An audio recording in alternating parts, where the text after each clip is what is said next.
Natural disasters. For coastal states in the South, hurricanes are a devastating reality. According to the Earth Policy Institute, hurricanes cost Florida a whopping $273 billion, and that's just since the year 2000. We visited 2 commercial airports on both coasts, Fort Lauderdale-Hollywood International and Southwest Florida International Airport, to see firsthand how they stay prepared and take on a pivotal role in the aftermath. We start tracking the storm a week away. They have a fairly accurate prediction in the National Hurricane Center now for five-day forecasts. At any given time, we have literally tens of thousands of tourists down here in South Florida. If we can get them safely out of the area, then it's very, very important. As soon as we know the storm's coming, or looks like it has possibly heading in this direction, we pull out our procedures that are 96 hours out. There is tropical activity in particular. We begin monitoring the situation, evaluating the forecasts, and then sending out information via email advisories to hundreds of different folks throughout Broward County about the situation, what we expect to happen. When we get close to a hurricane or some natural event like that, there's a lot of movement of people, either returning to their homes here or departing if they're tourists. So when we get close to a hurricane, there's a lot of traffic activity in and out of the airport. We go into a high-speed mode. And as far as natural disasters, the first thing we do is take the information we have, weather information, for example, and disseminate it to the people that need to know. 72 hours, we start checking vehicles, making sure that the electronics have been sealed and stuff like that the radios all work, that we've got our backup communications plans out in place so that in case our 800 megahertz go down, we automatically switch to a VHF channel. This is our 800 radio. This is the airport radio, and it's also the countywide radio. So this is our primary dispatch channel that we use. And then in the event of a hurricane, if we need to go to a backup procedure, we would switch over to this radio here, which is a VHF radio. Visit bills each day. As you saw in my office, we have the HurriTrack software program, which is a beautiful system that gives us a lot of decision-making possibilities. We begin your basic preparations much like people do at home. We start making sure we have enough fuel, emergency water supplies, emergency food supplies. Everybody just sharpens up a little bit and checks out their current status. What is going to be our manning levels? How are we going to staff this station plus our general aviation station? Like I said, usually we double up shifts. We make sure that the employees that are off know they get their houses ready before they come into work. The employees that are here that can't get home, we get those other people in and we send them home so they can get their houses ready, so hopefully they don't have to worry about their family in an emergency. We will start to advise our airlines and all of our tenants and start the preparation process, maintenance and operations employees around the airport, and just getting the posture of the airport set for one.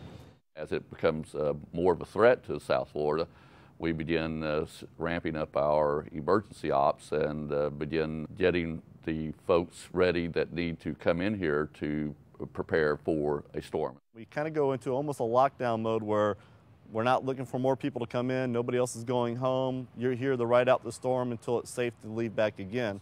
When it's a direct threat, when we're under a watch or warning, then we activate the EOC, bring in the agencies that we need, and begin to deliberate on protective actions and sheltering.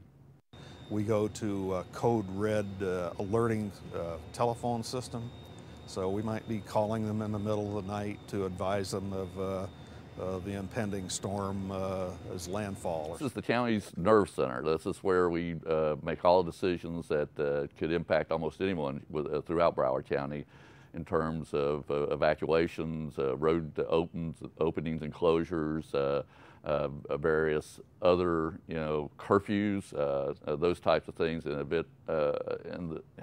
big event, this is the place where all those decisions are made. We have a very close relationship with the county EOC, the County Emergency Management, and they in turn with the Hurricane Center. We man a command post at the terminal building, and we support that with a battalion chief or a captain. But in addition to that, we send 4 firefighters over to a patient carrier that we have in the terminal, and we man it for 24 hours a day with the 4 guys. This rotation schedule is set up so that 2 guys could be up for 12 hours, 2 guys could be down for 12 hours, and we do it so that we can sustain that effort for a 72-hour period, because we think that we're going to be stuck by ourselves for 72 hours, basically, is what we tell everybody they should be prepared for a hurricane. So we have over there, we have cots for them to lay down on, they can treat patients, we have medical supplies. It's the same service that we provide to the flying public during the busy hours of the airport. We just do it then 24 hours a day, because it always seems like people get stuck in the terminal building whenever there's a hurricane coming. Either they missed a flight, or they thought they were going to get out, or they've come in and the people they thought were going to pick them up weren't here. So we just always figure that we're going to have people in the terminal building as much as we try not to. We have about room to have as many as 200, 250 people in here in a particular activation. That's primarily, in response to hurricanes or large-scale events like that. When winds get to be 45 miles an hour sustained, that all emergency responses throughout the county stop. And that varies based on a storm, because the southern part of the county could not have those sustained winds, but the northern part does. But you end up having to get people from the south to the north to the hospital, so it kind of goes across the board. When we have relief operations going on, the airports serve a vital function, because they're our gateway for supplies that are brought in from various points around the country by the federal and also by the state government. When we go back into operation, obviously the focus changes somewhat to where we are thinking about the recovery process here in the community. And if, depending on the significance of the damage, our mission and role would be to get that main runway back up in operation as quickly as possible. Even though it might not have navigation aids or lighting or signage or even perimeter fence in some cases, and the windows could all be blown out of the control tower, but we would have an active pavement that could be utilized for military airlift type aircraft. We go out and do what we call a windshield inspection survey. We go and do an assessment through driving around with the vehicles, seeing what property's been damaged, what hazardous situations and conditions that we have that we need to take care of, and we report those back to the Airport Command Center, and then we make an action plan on how we're going to mitigate those hazards. The Fort Lauderdale International Airport is one of our primary locations for receiving outside assistance and aid. It's probably the location where we would receive aid first if it were a very bad impact here in South Florida. So it's a very important facility for Broward County and Broward County government. We try to let the employees that were here get back home so they can check their houses, because that's obviously one of their concerns is we need to do our job, but I want to know how my family is and how my personal property held up. So we rotate people out 2 at a time, and we do them in a little buddy system where 2 guys live close to each other. They drive out together, look at the property, go to the next person's house, come back home, and then we keep rotating out like that while still serving the community, handling those emergency responses and needs. What we anticipate in a case like that would be to bring a military combat control team in here with the communications and navigation equipment, and we would get a bare bones operation back up in operation.